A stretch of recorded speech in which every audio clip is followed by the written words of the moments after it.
Assalamualaikum. Hai, apa khabar semua? Hari ini saya nak berkongsi cara saya buat kuih kasui leleh ataupun kasui lemak manis. Seperti biasa saya suka tepung gandum ni menggunakan cawan metrik. Saya menggunakan tepung gandum cap bunga ros. Okay, 1 cawan tepung gandum dan 1 cawan tepung ubi. Nampak ni? 1 cawan gula. Kalau tak nak manis boleh kurangkan ya. Sukat air pandan pula sebanyak 1 cawan.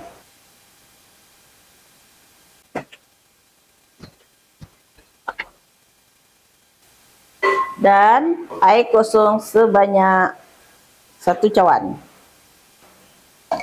Air pandan ni saya menggunakan sebanyak 6 helai daun pandan. Okey, 1 sudu besar air kapur. Okey, kita tak nak adunan kita berketul, kita tuangkan dan kita tapis. Bismillahirrahmanirrahim. Okey, macam ni adunan kita. Okey, ni acuan kita ni. Kita sapukan minyak. Sapukan minyak supaya mudah kuih kita keluar daripada acuan. Okey, semua ni dah kita sapu minyak. Ini adalah adunan kita tadi. Sebelum kita tuang, kita kacau-kacau dulu. Kita tuang ke dalam acuan dengan secara perlahan-lahan, dengan cepat-cepat. Saigi habis meleleh-leleh.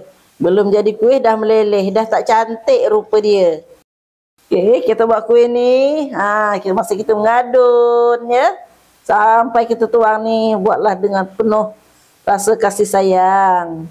Kalau mood kita tak okey, jangan buat. Sagi kuih, ada yang tawa, ada yang pecah, dia mendap. Semualah.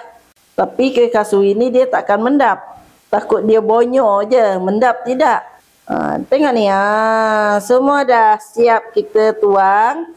Sekarang kita kukus 10 minit je ni sebab acuan dia kecil. Biasa kalau kita gunakan loyang, kuih ni kita kukus selama 25 ke 30 minit. Macam tu lamanya. Okey, kasui kita dah pun masak. Tu dia. Kita tunggu sejuk baru kita keluarkan dan kita buat adunannya lain pula. Sekarang kita buat adunan leleh ataupun adunan santan kita ya. Okay, ini kita ada tepung jagung sebanyak 2 sudu besar, garam 1 sudu teh. Ini santan sebanyak setengah cawan. Kita tambah air kosong sebanyak 1 cawan. Sekarang adunan ni kita kacau sehingga dia pekat. Nampak macam ni adunan kita. Dia dah terletup macam ni, maksudnya dia dah masak. Nampak dah berkilat macam ni. Okey, kita tutupkan api. Okey, kita masukkan adunan kita ke dalam cup yang dah berisi piping bag ni. Bismillahirrahmanirrahim. Ataupun gelas. Macam ni adunan kita. Ini kuih kasui kita tadi dah pun sejuk. Okey, kita keluarkan dia daripada acuan. Bismillahirrahmanirrahim. Macam ni kuih kasui kita.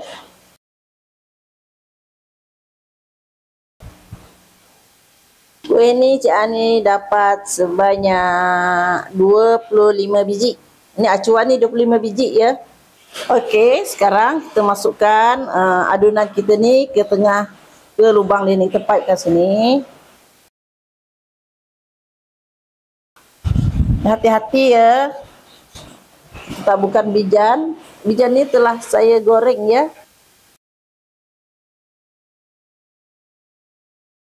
Okey, kuih kita dah pun siap ya. Macam inilah rupa kuih kita kasui leleh. Kita rasa kuih kita ni macam ni, ada bijan, ni santan. Okey. Bismillahirrahmanirrahim.